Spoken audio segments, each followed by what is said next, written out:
Today, the Republican Party's supposed anti-war president, in his inaugural speech, offered up this imperialist threat to Panama. The Panama Canal, which has foolishly been given to the country of Panama after the United States. The United States, I mean, think of this, spent more money than ever spent on a project before and lost 38,000 lives in the building of the Panama Canal. We have been treated very badly from this foolish gift that should have never been made, and Panama's promise to us has been broken. The purpose of our deal and the spirit of our treaty has been totally violated. American ships are being severely overcharged and not treated fairly in any way, shape, or form, and that includes the United States Navy. And above all, China is operating the Panama Canal, and we didn't give it to China, we gave it to Panama, and we're taking it back. Which prompted this response from Panama's president, Jose Raul Mulino. On behalf of the Republic of Panama and its people, I must fully reject the statements made by President Donald Trump regarding Panama and its canal during his inaugural address. I reiterate what I expressed in my message to the nation on December 22nd. The canal is and will continue to be Panamanian, and its administration will remain under Panamanian control with respect to its permanent neutrality. There is no presence of any nation in the world interfering in our administration. The canal was not a concession from anyone. It was the result of generational struggles that culminated in 1999, a product of the Torrijos-Carter Treaty, and since then, for 25 uninterrupted years, we have managed and expanded it responsibly to serve the world in its trade, including the United States. We will exercise the rights that protect us, the legal basis of the treaty, the dignity that distinguishes us, and the strength provided by international law as the appropriate path for managing relations between countries and, above all, between allied and friendly countries, as demonstrated by history and our actions concerning the U.S. Dialogue is always the way to clarify the mentioned points without undermining our right, total sovereignty, and ownership of our canal. So Trump expresses his desire to annex Panama's sovereign territory. Panama's president refutes this idea that he's going to lay down for Trump, which means that the ball is now in Trump's court to decide whether his first act in his second term of office is going to be to invade a sovereign country in order to take their territory.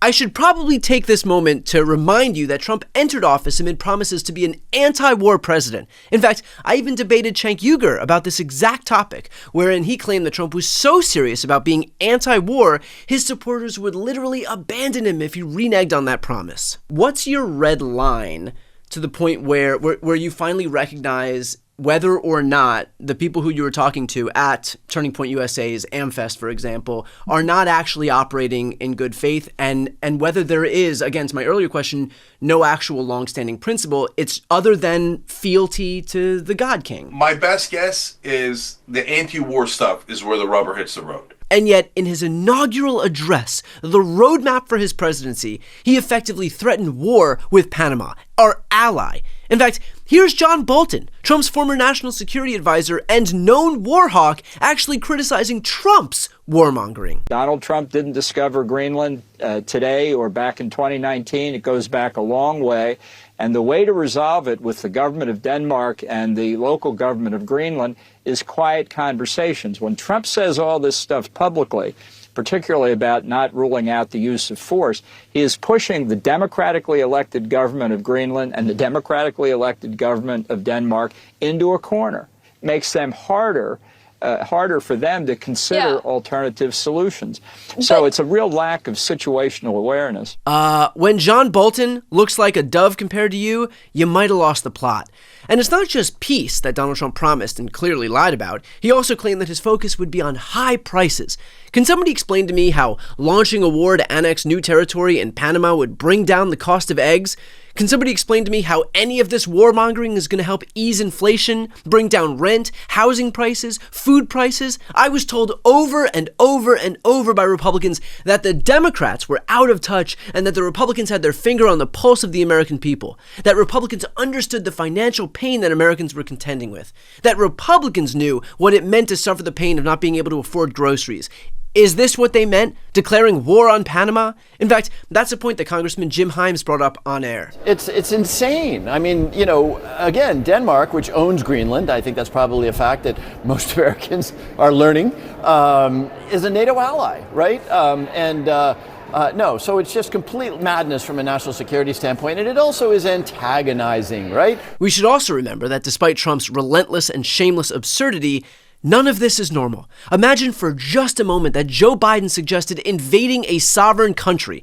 Imagine if anybody suggested invading a sovereign country. Just because the media has become so accustomed to giving Donald Trump a pass and grading him on a curve does not mean that we should write off the utter lunacy of what we're seeing right now.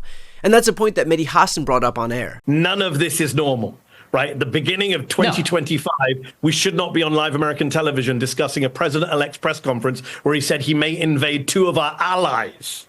Right? I'm the guy who was worried about Trump attacking Iran, Trump starting a war with China. I did not have it on my bingo card for war with Denmark and Panama in 2025. From the guy, as you said, who was supposed to be the No More Wars president. I had leftist friends of mine, Muslim friends of mine saying, well, you know, Joe Biden, Kamala Harris have been so hawkish. At least Donald Trump, he'll be anti-war. He's not even president yet. Yeah. And he's saying, I can't rule out military action against a fellow NATO member, Denmark. So we just have to keep reminding ourselves that even as we talk about this stuff, Greenland, Panama, war with allies, we are in upside down world. And of course, Trump's little mouthpieces, who just 5 minutes ago would criticize Liz Cheney as some dangerous warmonger, immediately switch gears into defending the God King because, at the end of the day, there are no long-standing principles in the GOP other than paying blind deference to the God King.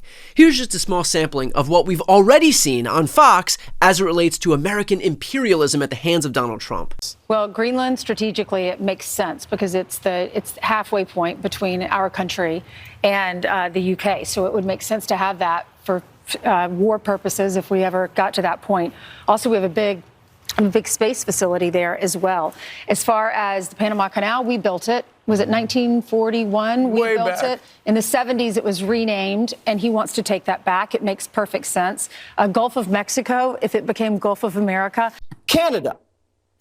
At first, I wanted it, and I tried to divide it into two states. And then I realized we'd be adding Montana, basically, for the Republicans, and electorally like a Texas for the Democrats. And I don't like that. But the fact that they don't want us to take them over makes me want to invade. I want to quench my imperialist thirst.